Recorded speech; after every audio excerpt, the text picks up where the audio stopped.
ഒരു പക്ഷി തന്റെ കുഞ്ഞുങ്ങളെ മുട്ടയിട്ട് വിരിയിപ്പിക്കാനായി അതിന്റെ മുകളിൽ കിടക്കാനായി ഒരു ഉണങ്ങിയ മരച്ചില്ലയിൽ പോയി ഇരിക്കുന്നു.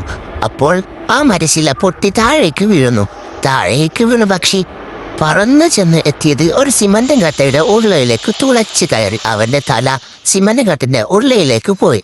എന്നിട്ട് ചന്തി കൊണ്ട് മുട്ടയെല്ലാം പൊട്ടിപ്പോവാതെ പിടിച്ചു വെച്ചു. പിന്നീട് ആ സിമന്റ് കട്ടയിൽ നിന്ന് പുറത്തു വരാനായി അത് ഒരുപാട് അതിന്റെ തോല് ചുറ്റി അത് ചുറ്റുന്നതിനിടെ മുട്ടയും കറങ്ങി എങ്ങനെയോ കൂട്ടിൽ വന്ന് സേഫായി നിന്നു. പിന്നീട് അവിടെ ഉണ്ടായിരുന്ന ഒരു കുഴിയിലേക്ക് മുട്ടകൾ ഇറക്കി വെച്ച് തുടങ്ങി. അപ്പോൾ അവന്റേതല്ലാത്ത ഒരു മുട്ട അതിൽ നിന്ന് കിട്ടി.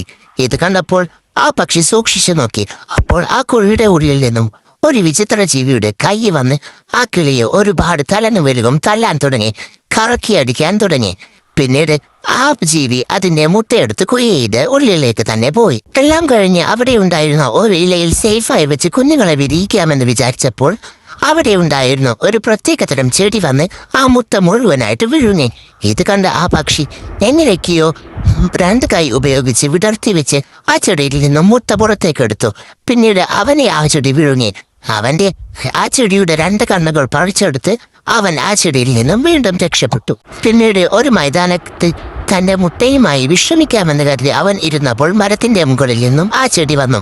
ആ ചെടി അവനെ വിഴുങ്ങി. അവൻ എത്രയൊക്കെ ശ്രമിച്ചിട്ടും അവനെ ആ ചെടി വിട്ടില്ല.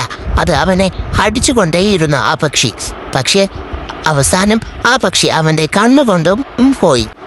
ആ ചെടി വീണ്ടും അവന്റെ പിന്നാലെ ഓടാൻ തുടങ്ങി.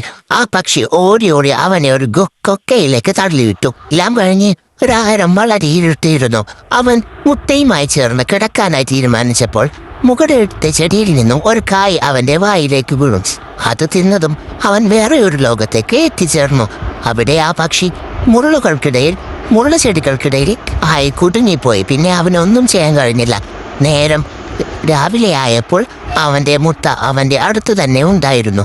കുറച്ചു കഴിഞ്ഞപ്പോൾ അവന്റെ ചന്തി ഒരു മുള്ളച്ചെടിയിൽ തട്ടി അവൻ ഒരു ചുമരിൽ പോയി ഇടിച്ചു.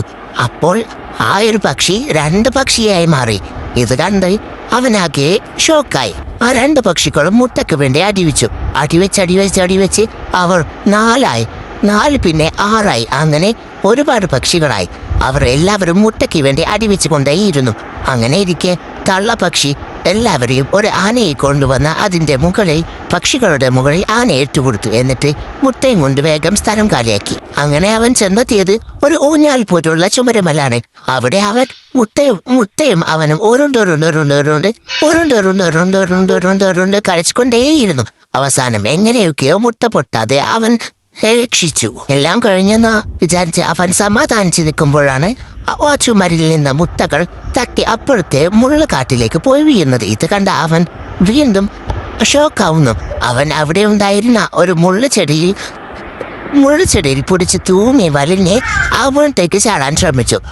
പക്ഷേ അവൻ മുകളിലേക്ക് പറന്നു ചെന്ന് കത്തിക്കരിഞ്ഞ തോല് പോലെയായി മുട്ടയുടെ മുകളിൽ പോയി വീണു. പിന്നീട് ആരുമില്ലാത്ത ഒരു വലിയ കല്ലിന്റെ മുകളിൽ പോയിരുന്ന് അത് സ്വസ്ഥമായിരിക്കാമെന്ന് വിചാരിച്ചു. അപ്പോഴാണ് അവിടെ ഉണ്ടായിരുന്ന ഒരു ആന അതിന്റെ കാലിലേക്ക് കയറിയത്. അതിന്റെ കാലിൽ തട്ടിയതും അത് പെട്ടെന്ന് ചാടി. അപ്പോൾ അവിടെ ഉണ്ടായിരുന്ന മുട്ടകളെല്ലാം ഓരോന്നായി അവിടെ ഉണ്ടായിരുന്ന കൊക്കയിലേക്ക് വീഴാൻ തുടങ്ങി. ഇത് കണ്ട് ആ പക്ഷി അവിടെ നിന്നും മുട്ടയുടെ പിന്നാലെ ഓടാൻ നോക്കിയപ്പോൾ അതിന്റെ മുകളിൽ വന്ന് ഒരു കല്ല് വീണു. അവിടെ നിന്നും രക്ഷപ്പെടാനായി അവന്റെ കാൽ നീട്ടിക്കൊണ്ടുപോയി.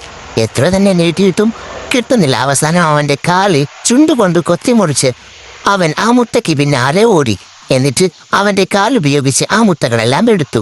അവസാനത്തെ മുട്ട സ്പീഡിൽ വന്നപ്പോൾ അവനും ആ മുട്ടകളും പറന്നുപോയി വേറൊരു സ്ഥലത്തേക്ക് പോയി വീണു.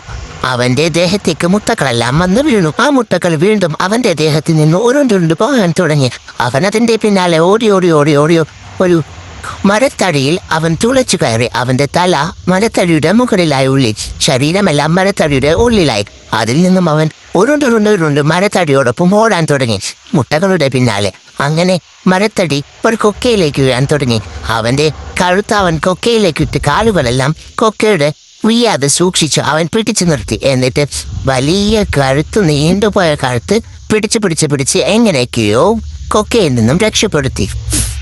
അങ്ങനെ മുട്ടയും കൊണ്ട് നടന്ന് ക്ഷീണിച്ച് അവൻ കിടന്ന് മുട്ടയും ചുമന്ന് കിടന്ന് ഒരു പുഴയുടെ അടുത്തേക്ക് എത്തി. ആ തോട്ടിൽ ഒരുപാട് വെള്ളമുണ്ടായിരുന്നു. അവൻ അവിടെ ക്ഷീണിച്ച് കിടക്കുമ്പോൾ അവന്റെ ദേഹത്ത് ഉണ്ടായിരുന്ന മുട്ടകളെല്ലാം ഉരുണ്ടുരുണ്ടുരുണ്ടു പോയി വെള്ളത്തിലേക്ക് വീണു. ഇത് കണ്ട് അവൻ അവിടെ ഉണ്ടായിരുന്ന വെള്ളം മുഴുവൻ കുടിച്ചു വറ്റിച്ചു. എന്നിട്ട് അപ്പോൾ അവന്റെ വയറു വീർത്ത ശരീരമെല്ലാം ഉരുണ്ട പോലെയായി. എന്നിട്ട് ആ വെള്ളം മരുഭൂമിയിലെ ചുറ്റിലും ഒഴുക്കാൻ തുടങ്ങി. അപ്പോൾ അവിടെ മുഴുവൻ പച്ചപ്പുകളാൽ നിറഞ്ഞു. അവൻ അവന്റെ മുട്ടകളെ നോക്കി അവിടെ ആശ്വാസത്താൽ കിടന്നു.